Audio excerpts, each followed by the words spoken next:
زندہ باد ہے قرآن، قرآن زندہ باد، زندہ باد ہے قرآن،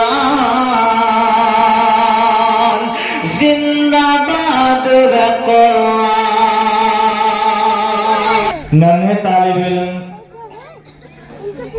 اور صحابہ کے ناظم حضرت مولانا محمد یوسف صاحب کے صاحبزادے محمد اسحاق صلی اللہ علیہ وسلم کو آواز دیتا ہوں، مائک پر آئے اور تقریر پیش کریں۔ الحمدللہ الحمدللہ الذی انزل الفرقان علی عبده والصلاة والسلام سیدنا محمد وعلى آلہ وأصحابہ اجمعین۔ اما بعد، ان هذا القرآن يهدی للتی هی اقوم۔ صدق اللہ العظیم۔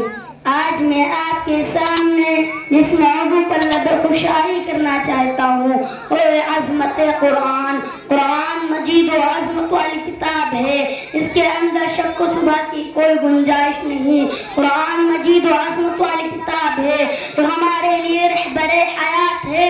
قرآن مجید جس ذات کی طرف سے نازل ہوا وہ ذات بھی ایسی ذات ہے کہ اس ذات کے علاوہ کوئی عبادت کے لائق نہیں، وہ وحدہ لا شریک لہو ہے۔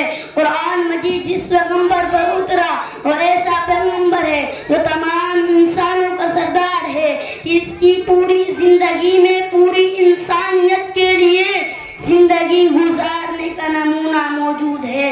قرآن جو فرشتہ لے کر آیا وہ تمام فرشتوں کا سردار ہے، وہ ایسا فرشتہ ہے جو رب کائنات کے نزدیک مرتبے والا ہے۔ قرآن مجید و عظمت والی کتاب ہے جو حق و باطل کے درمیان فرق کرتی ہے۔ پھرتی نہ کہوں کیا الہی ہمیں تو عامل قرآن کر دے، کیا الہی ہمیں تو عامل قرآن کر دے، اثر سے نہ مجھے تو پھر سے مسلمان کر دے۔ سامعین مکرم، اب ذرا اسلاف سے قرآن مجید کی معلومات کرتے ہیں۔ کسی نے امام اعظم ابو حنیفہ رحمۃ اللہ علیہ سے پوچھا کہ آپ نے قرآن کو کیسے پایا؟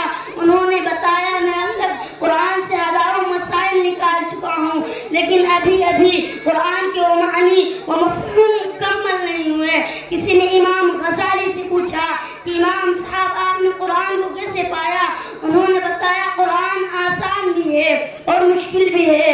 آسان اس طرح ہے کہ ایک 8 سال کا بچہ قرآن کو سینے میں محفوظ کر لیتا ہے، اور مشکل اتنا ہے کہ علماء، فقہاء، فصحاء، بلغاء کتنا بھی غوطہ لگا لے لیکن اس کے تہ تک کو پہنچ کر اس کے موتی کو حاصل کرنے میں کامیاب نہیں ہو سکیں گے۔